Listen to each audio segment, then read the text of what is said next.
6번입니다. 다음 중 컴퓨터에서 사용하는 기억장치에 관한 설명으로 옳지 않은 것은 무엇이냐? 이런 문제가 나오면 옳은 것들도 꼭 읽어보세요. 보기가 문제로 출제될 때도 있습니다.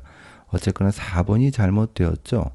보조 기억장치를, 여기에서 말하는 보조 기억장치는 보통 하드디스크를 생각하면 됩니다. 보조 기억장치를 마치 주기억장치와 같이, 여기에서 말하는 주기억장치는 램을 생각하면 됩니다. 보조기억장치를 마치 주기억장치와 같이 사용하여 실제 주기억장치 용량보다, 그러니까 실제 램의 용량보다 기억 용량을 확대해서 사용하는 방법이다. 자, 이것은 연관 메모리가 아니라 가상 메모리에 대한 설명입니다. 가상 메모리는 자, 이렇게 설정 창에서 시스템을 클릭하고 정보라는 곳에 들어가게 되면 아래쪽에 고급 시스템 설정이라는 부분이 있습니다. 여기에서 성능이라는 부분 보이죠? 여기에 보면 고급이라는 탭이 있고요. 여기에 가상 메모리라는 부분을 변경할 수 있습니다. 이곳의 문구를 잘 읽어보면 페이징 파일은 윈도우즈에서 램처럼 사용하는 하드디스크의 영역이다 라고 나와 있죠. 보기의 내용과 일치하는 것을 알 수 있습니다. 따라서 정답은 4번이고요. 참고로 연관 메모리라고 하는 것은 기억장치에 저장된 항목을 찾는 시간을 절약하기 위해서 메모리에 저장된 내용에 의해 접근하는 내용 지정 메모리 CAM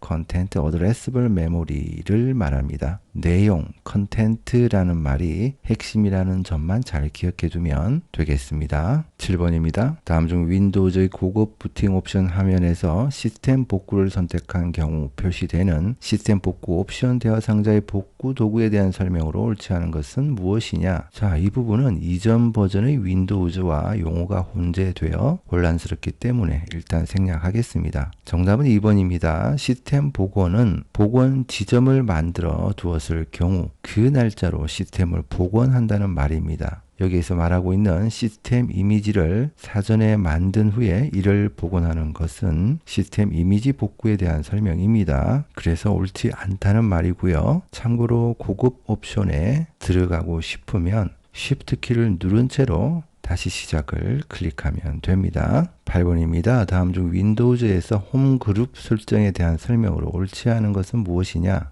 홈 그룹은 윈도우즈 10의 버전 1803에서 제거되었습니다. 따라서 이 문제도 더 이상 출제되면 안 되겠죠. 그런데 1803 이전 버전을 기준으로 출제한다면 어쩔 수 없긴 합니다. 그냥 답만 알아두죠. 모든 사람이 홈 그룹을 나가면 홈에, 그러니까 집에 사람이 아무도 없는데 굳이 홈 그룹을 남겨둘 필요가 있을까요? 존재하지 않는다, 이렇게 알아두면 됩니다. 참고로 버전 확인을 하고 싶으면 설정의 시스템이라는 부분에서 정보를 클릭하고 여기에 보면 버전이라는 부분이 있습니다. 만약 여러분의 버전이 혹시라도 이전 버전이라면 보안을 위해서 꼭 업데이트를 해주세요. 9번입니다. 다음 중 컴퓨터 변경에 대한 알림 조건을 선택할 수 있는 사용자 계정 컨트롤 UAC의 설정에 대한 설명으로 옳지 않은 것은 무엇이냐? 이 문제는 제어판에서 사용자 계정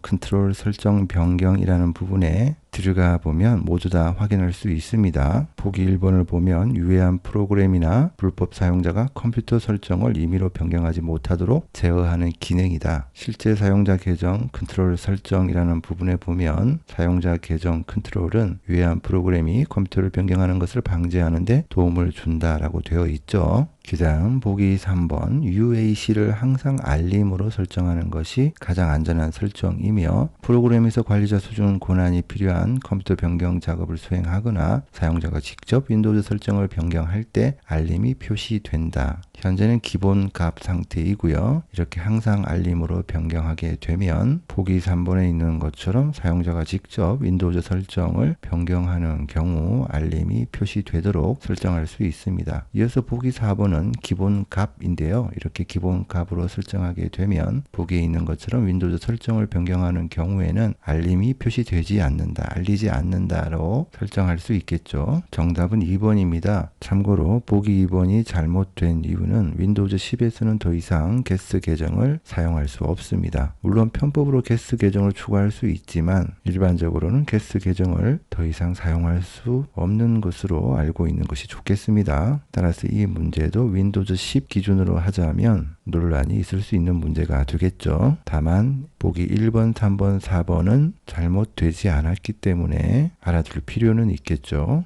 10번입니다. 다음 중 CMOS와 BIOS에 대한 설명으로 옳지 않은 것은 무엇이냐? 일단 우리가 일반적으로 알고 있는 메인보드에 국한시켜 살펴보자면 요즘 나오는 메인보드와 조금 다르지만 어쨌든 CMOS와 BIOS는 다른 개념입니다. 그럼에도 우리는 CMOS와 BIOS의 의미를 혼재해서 사용하는 경우가 많은데요. 왜 그런지 보기 1번을 보면 알 수 있습니다. 보기 1. 일반적으로 부팅 시 딜리트 키 또는 F2키 등을 눌러 CMOS 셋업 프로그램을 실행할 수 있다. 자, 이렇게 실행하면 아마 이와 같은 화면을 본 적이 있을 겁니다. 그런데 여기를 보면 Word BIOS CMOS Setup Utility라고 되어 있는 부분이 보이죠. BIOS와 CMOS가 한 문장에 같이 등장하니까 이게 서로 구분이 안 됩니다. 그래서 혼동이 생긴 것 같고요. 이걸 좀 구분되도록 Word BIOS with CMOS Setup Utility 이렇게 하면 어떨까요? 그러니까 BIOS에는 CMOS를 셋업 설정하는 유틸리티 프로그램이 있다 라는 뜻이죠. 다시 말해서 BIOS에 CMOS가 저장된 것이 아니라 BIOS에는 CMOS를 설정하는 프로그램이 저장되어 있다는 말이죠. 자, 그래서 일단 3번이 옳지 않다, 정답이다 이렇게 보면 되겠고요. 자, 이제 하나씩 짚어보면 먼저 BIOS가 뭐냐? 보기 2번에 잘 나와 있죠. BIOS는 포스트, 시스템 초기화, 시스템 부트 등을 수행하는 제어 프로그램이다. 그러니까 포스트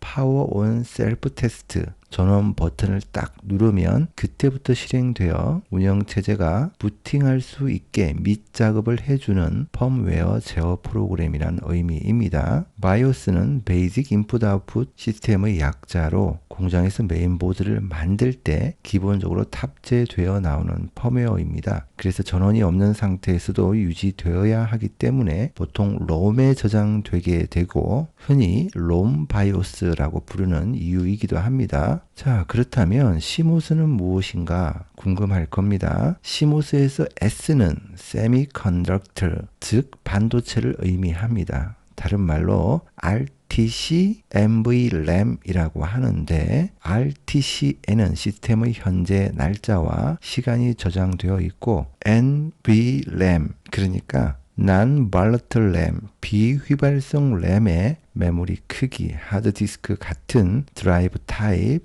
부팅 순서 등의 CMOS 데이터를 저장하고 있죠. 즉, 부팅 시에 필요한 하드웨어 정보를 담고 있는 반도체란 말입니다. 그래서 4번도 옳은 말이 되겠죠. 그런데 램은 휘발성인데 비휘발성이라고 하니까 좀 의아하죠. 그게 가능한 이유는 전원이 꺼진 후에도 이렇게 CMOS 배터리, 흔히 수원전지라고 하는 것이 있어서 저장 상태를 유지할 수 있기 때문입니다. 자, 이제 정리하자면 BIOS에는 CMOS를 설정할 수 있는 프로그램이 존재할 뿐이고 우리가 그곳에서 설정한 값은 실제로는 CMOS에 저장된다. 즉 BIOS에 포함된 설정 프로그램은 CMOS의 내용을 읽어오고 설정할 수 있게 도와줄 뿐이다. 이렇게 정리를 하면 되겠습니다. 11번입니다. 다음 중 게시판 입력, 상품 검색, 회원 가입 등과 같은 데이터베이스 처리 작업을 수행하기 위해서 사용하며 웹 서버에서 작동하는 스크립트 언어들로만 모아놓은 것은 만약 우리가 이렇게 회원 가입을 하게 되면 이런 정보들을 입력하게 되고요. 마지막에 등록 버튼을 클릭하게 되는데 이 내용들이 어디로 가는 걸까요? 여기 주소를 보면 이 문서는 PHP라는 언어와 관계 있고 내가 사용하는 PC에 있는 문서가 아니라 경로를 보면 comcbt라는 웹 서버 쪽에 있는 문서임을 알 수 있습니다. 잠깐 소스 보기를 해보면 이렇게 폼에 저장된 내용을 input type이라는 것을 통해서 입력한다는 뜻인데요. 사실 여기에는 PHP로 작성된 코드가 있는데 브라우저는 HTML이라는 언어만 해석하기 때문에 여기에서 볼 수는 없습니다. 어쨌거나 사용자가 이렇게 값을 보내면 웹 서버, 보통은 아파치나 엔진X 같은 서버인데요. 그곳에서 PHP로 작성된 코드를 해석해서 여기 들어온 값을 데이터베이스 서버에 저장하고 회원 가입이 되었다든지 동일한 아이디가 존재한다든지 하는 결과를 사용자에게 되돌려주는 구조로 진행이 됩니다. 그러니까 우리는 서버 측에서만 작동하는 서버 사이드 스크립트 언어의 결과만 브라우저를 통해서 보게 되는 것이죠. 이런 서버 사이드 스크립트 언어에는 ASP, JSP, PHP 등이 있습니다. 공교롭게 전부 P로 끝나 암기하기 좋죠. 따라서 정답은 4번이 되겠습니다. 12번입니다. 다음 중 아래의 설명에 해당하는 윈도우즈 제공 기능은 무엇이냐? 데이터와 데이터를 연결해서 원본 데이터를 수정할 때 연결된 데이터도 함께 수정되도록 지원하는 기능이다. 이 기능을 지원하는 그래픽 프로그램에서 그린 그림을 문서 편집기에 연결한 경우 그래픽 프로그램에서 그림을 수정하면 문서 편집기의 그림도 같이 변경된다. 정답은 4번 OLE 기능이고요. 직접 해보면 무슨 말인지 바로 알 수 있습니다. 예를 들어서 OLE 기능을 잘 지원하는 한글 소프트웨어에서 입력 OLE 개체를 선택을 하고 아래쪽에 있는 그림판 그림이라는 것을 선택을 하고 확인을 눌러 보겠습니다. 자, 그러면 이렇게 그림판이 나타나게 되고요. 만약에 이 그림판의 이미지에 이렇게 브러쉬를 색칠하게 되면 그래픽 프로그램과 문서 편집기가 연결이 되어 있기 때문에 여기에서 그림을 수정하면 문서 편집기의 그림도 같이 변경되는 것을 볼 수 있습니다. 즉 데이터와 데이터가 연결이 되어서 원본 데이터를 수정할 때 연결된 데이터도 함께 수정되도록 지원하는 기능임을 알 수가 있죠. 자, 이렇게 잘 지원하는 것을 볼 수 있습니다. 그래서 정답은 4번이고요. 나머지 선점형 멀티태스크, GUI, PMP 이런 것들도 윈도우즈 운영체제의 주요 특징으로 잘 알아두면 되겠습니다. 그 다음 13번입니다. 다음 중 인터넷에서 사용하는 IP 버전 6에 대한 설명으로 옳지 않은 것은 무엇이냐? IP 버전 6니까 당연히 IP 버전 4 이후에 나온 것이겠죠. 이후에 나왔으니 당연히 부족한 부분을 업그레이드해서 나왔겠죠.